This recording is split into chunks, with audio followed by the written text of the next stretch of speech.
Jujur, demi apapun ya boys, seumur hidup aku tuh nggak pernah boleh sama mama main yang kotor-kotoran. Apalagi kayak maksudnya mandi aja tuh kok harus sehari itu 2 kali. Biasanya dulu nggak boleh main kotor-kotoran, hujan-hujanan aja nggak boleh. Nah, oke boys, kita berhasil melewati rintangan pertama. Wah, bro, lihat punya bro. Wah, itu apaan ya? Nggak tahu. Sumpah ini bersih nggak sih pak? Pak, ini kumannya nggak naik ke dalam celana saya, nggak naik ke. Iwan Fotos.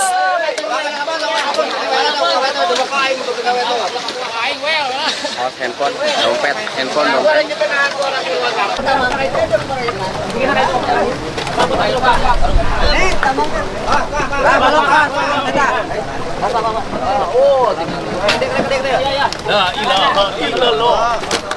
Tidak mau dikritik, merasa selalu paling benar, tidak usah jadi pejabat. Saya terima kasih atas kritik, saran, bahkan tuduhan dan pelaporan sebagai gubernur yang melanggar hak asasi manusia, melanggar hak-hak anak.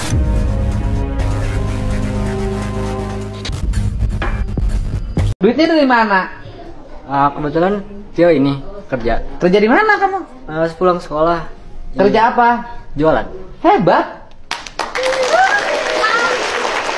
Keliling? Enggak, di toko. Toko, punya toko? Nyewa gitu. Kamu nyewa? Enggak sih, bareng sama temen. Kongsi? Iya. Berapa orang? Bertiga. Sewa tokonya berapa per tahun? Per bulan sih Berapa? 350. Oke, dari bertiga ini kamu dapat berapa per hari? Paling gak sampai 50 sih, tapi lumayan lah. Uangnya dipakai apa? Jualan masih? Alhamdulillah masih. Nggak akan ditingkatin? Insya Allah rencana juga mau. Gua kasih modal 2 juta ya. Kalau bikin acara mahal-mahal viral nggak? Viral nggak? Saya bohong nggak? Panggil artis band dari Jakarta 150 juta, heboh nggak? Ternyata viral tuh nggak mau. Makanya saya kasih semuanya. Yo guys, baik lagi seperti biasa Uki Kevin. Kita bahas lagi yang lagi viral guys, yaitu tentang berita dari KDM ya. Kita masuk ke segmennya KDM ya. Kang Deddy Mulyadi ya. Dukung program KDM, kirim anak nakal ke barak militer guys. Purnawirawan TNI Iskandar Sitompul ceritakan pengalamannya di dik militer, katanya seperti itu guys. Nah, kita lihat seperti apa, dan nanti ada juga berita dari Aisar ya di sini. Perbedaan Aisar dengan Feral ya, yang Feral kemarin komentari tentang kebijakan dari KDM ini guys. Nah, kita lihat beritanya seperti apa ya. Ini Deddy Mulyadi nggak paham ini Pak. Asik. Apa yang dialami oleh anak ini? Dia manusia sebagai subjek, distigma sebagai anak nakal, alumni barak militer yang dikembalikan kepada masyarakat. Pasti lingkungan akan bilang, weh, ngeri nih, alumni barak militer nih anak nakal nih. Nah ini stigma ini, ya Allah, saya melihat ini sebuah kejahatan terhadap anak. Nah inilah yang saya laporkan ke Komnas HAM. Kejahatan gimana ya guys ya?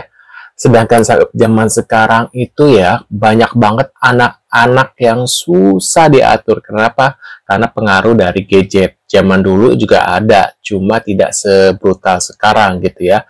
Dan mental anak sekarang sama dulu tuh beda. Dulu gitu kuat, orangnya nggak pemalas. Sekarang orang banyaknya kaum rebahan, pengen kaya dengan instan, dan karena pengen instan itulah mereka melakukan hal-hal kriminal ya. Apalagi sekarang kebanyakan kejahatan-kejahatan yang dilakukan oleh anak-anak di bawah umur ya. Dan mereka mungkin tahu, karena kalau misalnya mereka melakukan kejahatan kriminal gitu ya, mereka itu nggak akan dapat hukuman guys, paling berapa tahun gitu ya, atau diapain gitu ya. Makanya mereka tuh banyak banget kasus-kasus remaja yang seperti itu. Makanya KDM ya melakukan program seperti ini. Karena apa? Karena KDM tahu orang tua zaman sekarang itu hanya bisa membuat anak gitu guys, nggak bisa mendidik ya. Mereka hanya bisa bikinnya, tapi ketika anak lahir mereka kayak udah angkat tangan gitu ya, dengan alasan lah itulah inilah gitu guys. Jadi menurut aku ya KDM itu udah bagus ya. Di samping itu juga kebijakan ini nggak ada dasar hukumnya. Pasal 30 Undang-Undang Dasar 1945, tugas militer itu mempertahankan NKRI, melawan disintegrasi bangsa. Nggak ada satupun pasal yang memberikan kewenangan atau legitimasi militer untuk ikut serta dalam membentuk karakter anak. Nggak ada. Emang Bapak bisa mendidik anak? Negara maju, yang pendidikannya maju nih, Finlandia dan lain sebagainya, nggak ada satupun menggunakan instrumen militer. Ini Deddy Mulyadi nggak paham ini falsafah. Jangankan Deddy Mulyadi, jangankan ibu-ibu ini ya, Deddy Mulyadi aja nggak paham tentang. Bukannya bapak yang nggak paham, bapak lihat anaknya bapak seperti apa dulu gitu ya. Aduh. Ngapain diskusi dengan DPRD, bikin lama katanya. Saya melihat ada sesuatu yang memang progresif ya. Boleh jadi revolusioner nih. Asik. Yang dilakukan oleh KDM. Ini kan sesuatu yang baru. Dan kalau ini berjalan maka ini akan merubah konstruksi peraturan perundang-undangan yang berkaitan dengan pendidikan, berkaitan dengan hak asasi manusia, berkaitan juga dengan perlindungan anak. Wah. Malahan misalnya jangan-jangan anak yang ikut di barak militer ini keluar berkumpul lagi membentuk geng. Ya kan? Waduh. Kan bisa. Jangan ditakut-takutin Kang Ono, jangan ditakut-takutin Kang. Gua sudah tidak mengerti lagi pola pikir Mamang Dewan yang satu ini. Mamang Kerjanya Dewan cuma nakut-nakutin rakyat. Selalu menyampaikan pesan pesimis terhadap masyarakat. Ono, lu sebagai wakil rakyat seharusnya mewakili rakyat. Ono, di saat masyarakat sudah optimis ya anaknya dikirimkan ke barak militer untuk melatih kedisiplinan, mengubah karakter anaknya, berharap anaknya tidak nakal lagi, tidak membuat gaduh lagi. Benar ya, harusnya kan kita dukung supaya anak-anak itu zaman sekarang lihat di banyak kasus-kasusnya. Ampun nih bapak kayaknya. Tawuran lagi dan keluar dari geng-geng motor dan sejenisnya. Ini dewannya malah mematahkan harapan mereka semua. Emang sengaja kali biar banyak manusia-manusia begitu guys kayaknya. Menurut orang tua siswa Pak Dewi bilang, jangan-jangan Ibu Sofiani putus asa Bu mendidik anak. Ya sudah terima beres, masukin barak militer aja. Bu Sofi tanggapannya. Nggak putus asa sih ya Pak. Kalau menurut saya sih emang kalau ada jalan, kalau ada tempat yang memang bisa dinaungin sama mereka nih dari pemerintah, kenapa tidak dimanfaatkan? Kalau emang buat kebaikan para pelajar ini. Daripada kita ngarepin dari pemerintah, anggota dewan yang sibuknya nggak tahu ngapain, mendingan kita ikutin aja tuh program yang udah pasti. Bener tuh, lihat. Mantap bro Parel.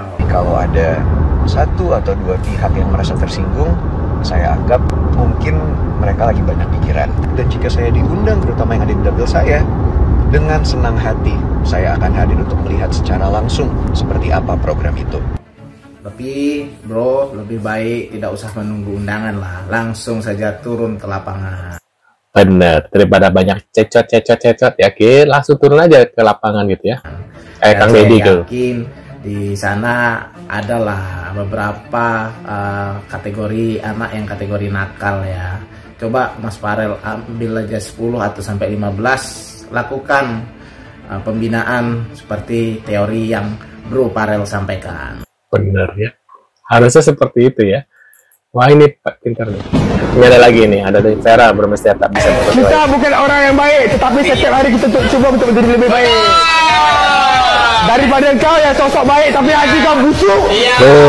Tapi munafik. Sok baik tapi munafik. Iya. Waduh, lihat muka. Busuk. Isan mukanya kotak banget. Udah pakai kau ya, udah SMA sih nggak ada masalah. Emang laptop harganya berapa? 4 juta. 4 juta. Udah kebeli tuh. Ya, beli laptop. Masya Allah. Tapi kalau pakai laptop, pakai internetnya yang bijak. 4 juta ya? Jangan kebanyakan sosmed. Ya. Udah itu aja kalau dari saya mah. Ya, tepuk tangan ya. Waduh. Saya didelegasikan untuk KDM akan dilengsarkan karena melanggar undang-undang. Bentar, aku pause dulu. KDM akan dilengsarkan karena melanggar undang soal anggaran APBD, waspada katanya gitu. Waduh, ini kenapa nih? Nah, hal yang menonjol dan kita ada yang ketakutan, ketar-ketir dengan perubahan APBD ya. Jadi tidak sembarangan dalam hal penggunaan APBD, sebab itu ada amanat konstitusi baik secara moral maupun secara konstitusional bahwa DPRD memang punya hak itu. Nah, kesimpulan saya kalau memang betul ya perubahan ini sporadis gitu tanpa melalui prosedur dan mekanisme itu, artinya itu sebuah pelanggaran. Sebetulnya kalau di level pimpinan saja udah cukup ya, dan ini kan tidak, menurut berita kan tidak. Sedangkan seorang gubernur kan sesuai dengan sumpahnya menjalankan konstitusi dan termasuk peraturan daerah Perda, membuat kegaduhan, ketidaknyamanan bahwa gubernur ini bukan raja, sehebat apapun bahwa gubernur ini diatur oleh aturan perundang-undangan. Jadi kalau saya boleh berpendapat, sangat berpotensi melanggar peraturan daerah. Di kampus ini sedang dilakukan pengkajian, banyak kebijakan-kebijakan dia yang berpotensi melanggar undang-undang juga. Ya banyak tokoh lah, banyak mantan gubernur, ada mantan wakil gubernur, ada tokoh budaya, banyak aktivis, pemerhati ketahanan pangan. Apalagi sekarang menyangkut anggaran, harus tersinggung dan terhina. Anggota legislatif bukan hanya dicoret anggaran aspirasinya, tapi hak budgeting itu ada di DPR. Kalau menurut saya, kalau saya jadi pimpinan dewan udah ngamuk. Waduh guys, menurut pendapat kalian gimana nih? Sebenarnya dengan ada gebrakan dari Kang Deddy membuat para ya pejabat-pejabat yang biasanya tidur di lengah-lengah gitu ya, nyantai ya, datang ke kantor cuma main internetan, habis itu pulang lagi gitu ya. Jadi mereka takut ya dengan kinerja mereka yang sebenarnya sangat buruk ya, dengan kehadiran KDM yang sekarang kelihatan banget KDM ini langsung terjun gitu ya, gerakannya cepat gitu, langsung ke sini ke sana gitu ya, membantu banyak orang gitu, banyak disorot oleh media gitu ya. Wah, jadi membuat mereka tuh ketar-ketir gitu ya guys ya, apalagi ada berita-berita info ya, kabar-kabar angin kalau KDM ini akan menjadi ya mungkin the next presiden selanjutnya katanya ya. Ini angin-angin burung sih. Nah, menurut kalian gimana nih? Tulis di kolom komentar. Terima kasih sudah hadir dan sampai jumpa di video selanjutnya. Saya selalu buat kalian ya. See you guys.